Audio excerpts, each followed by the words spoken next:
Em nossa primeira unidade, vocês poderão ler e debater sobre fundamentos do ensino de ciências. A expectativa é a de que vocês sejam capazes de identificar as diferentes finalidades estabelecidas para o ensino de ciências ao longo dos últimos anos, aprofundando-se nos fundamentos teórico-metodológicos da corrente perspectiva de ensino de ciências como prática. Para isso, os principais materiais de estudo desta semana são o texto Novas Finalidades para a Disciplina de Ciências, indicado em nosso ambiente virtual de aprendizagem, e o vídeo Ensino de Ciências, História e Situação Atual, também disponível no AVA. Para complementar a discussão teórica, nesta videoaula trago exemplos de aplicação das práticas científicas vistas no texto indicado. Como vocês viram no texto, não podemos dizer que existe uma lista única que resuma todas as maneiras de fazer dos membros das comunidades científicas. Contudo, destaco algumas práticas comuns no processo de construção do conhecimento científico que podem ser promovidas em sala de aula. Iniciando pela prática de fazer perguntas, podemos dizer que, se considerarmos que todo conhecimento é resposta a um problema, em sala de aula é essencial que os alunos sejam estimulados a fazer perguntas sobre um fenômeno observado em um experimento ou sobre o conteúdo apresentado pelo professor em um texto. Como um exemplo disso, podemos dizer que o professor apresentaria um problema ao grupo. O que acontecerá quando as bolinhas colidirem?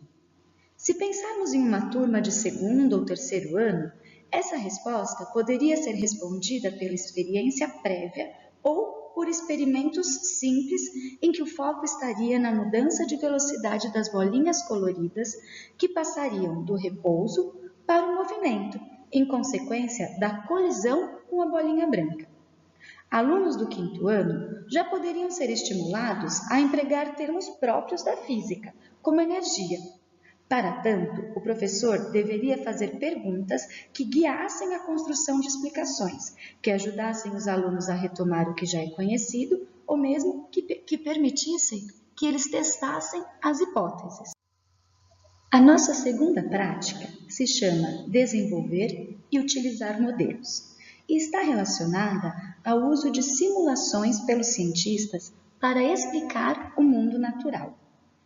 Um exemplo de modelo é a árvore que representa a evolução das espécies.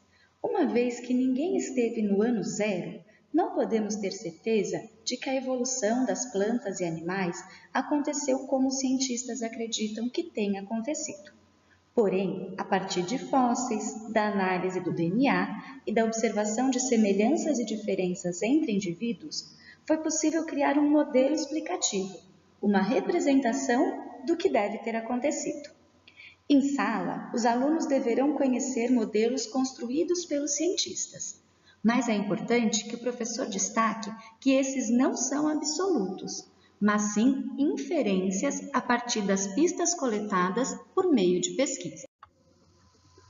No exemplo, podemos ver uma atividade não de apresentação, mas de construção de um modelo, possível de ser realizada por uma turma do segundo ano.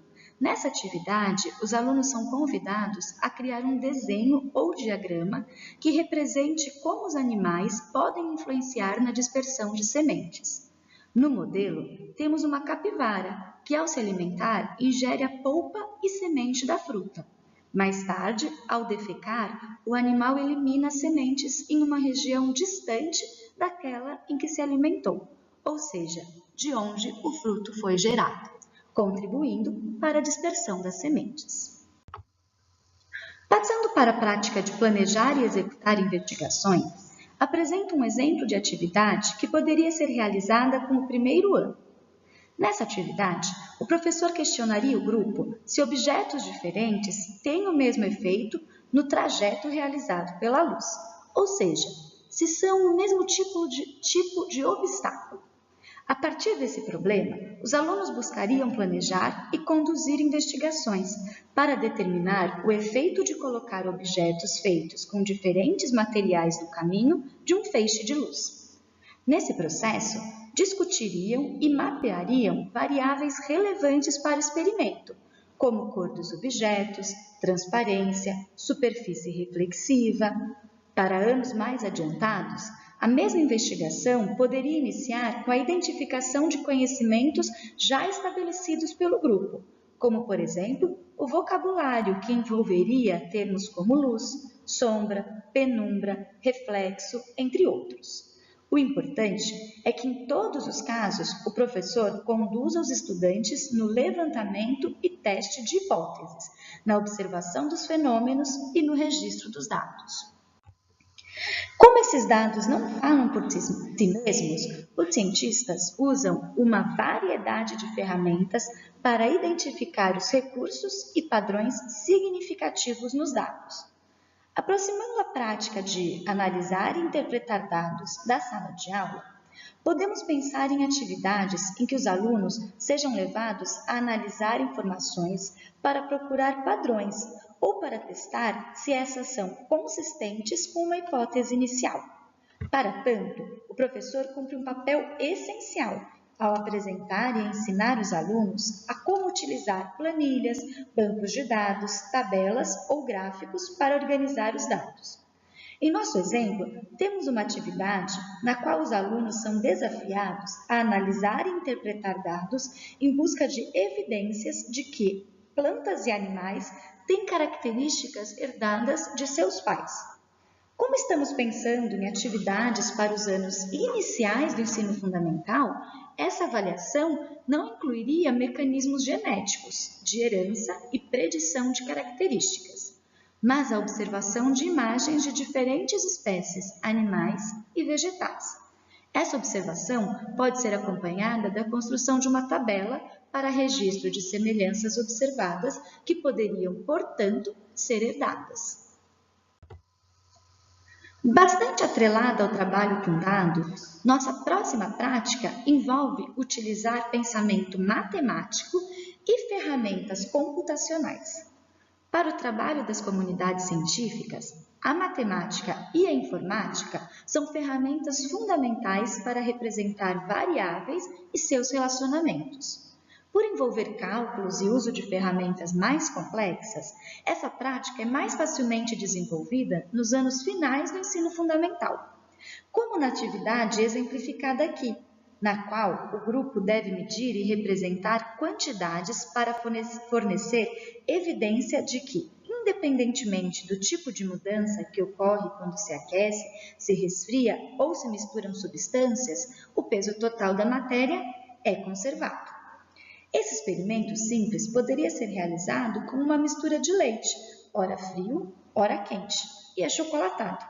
O essencial é que durante o experimento e as conversas sobre o que foi realizado, o professor solicite que os estudantes apresentem, revisem, justifiquem e testem hipóteses, utilizando o repertório da matemática.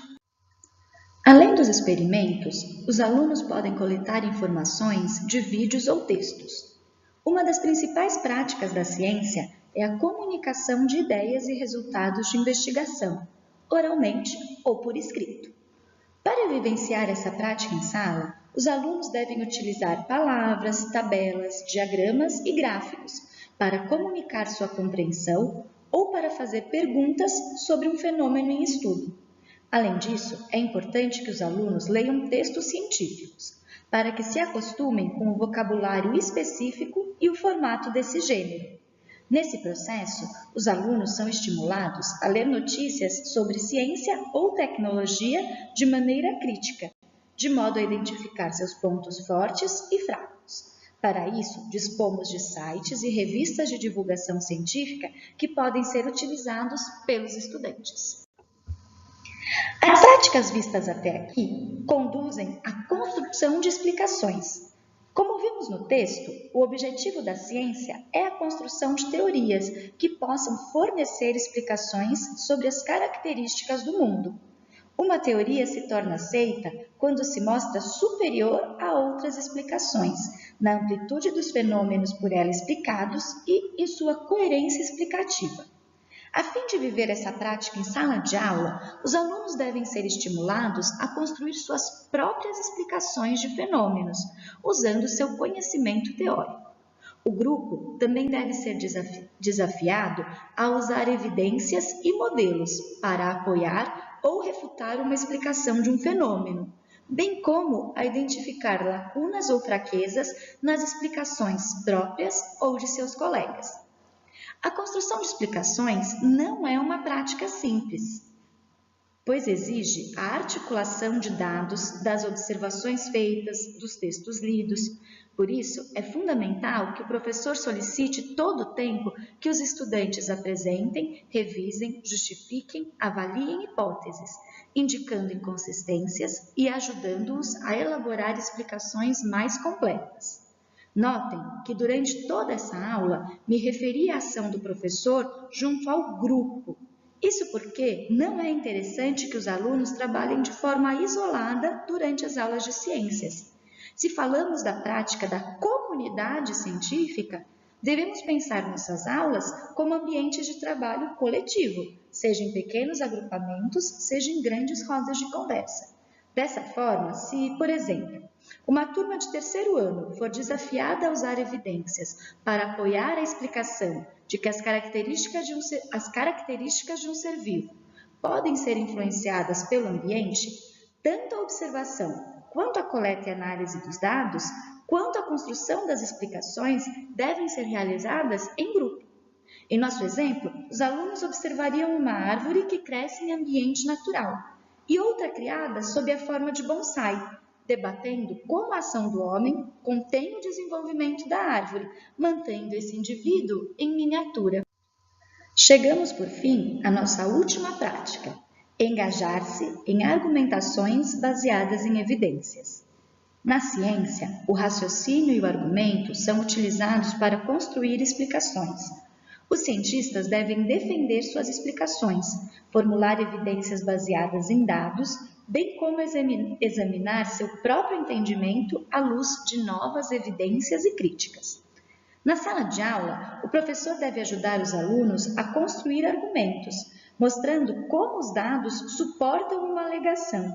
Além disso, é importante que identifiquem falhas em seus próprios argumentos, para que possam aprimorá-los em respostas às críticas feitas por um colega ou pelo professor. Em nosso exemplo, os alunos deveriam construir um argumento com evidências de que algumas mudanças causadas por aquecimento ou resfriamento podem ser revertidas e outras não. Para isso, poderiam se valer de experimentos como a cocção de um ovo, não reversível, pois o ovo não volta a seu estado cru, ou do congelamento da água, essa sim reversível, pois a água pode voltar a seu estado líquido. Muito bem, encerramos nossa apresentação de hoje. Para concluir os estudos dessa semana, além do texto lido, não deixem de ver o vídeo Ensino de Ciências, História e Situação Atual, que traz mais discussões teóricas sobre o assunto. Ao final, realize seu questionário. Bons estudos e até a próxima unidade!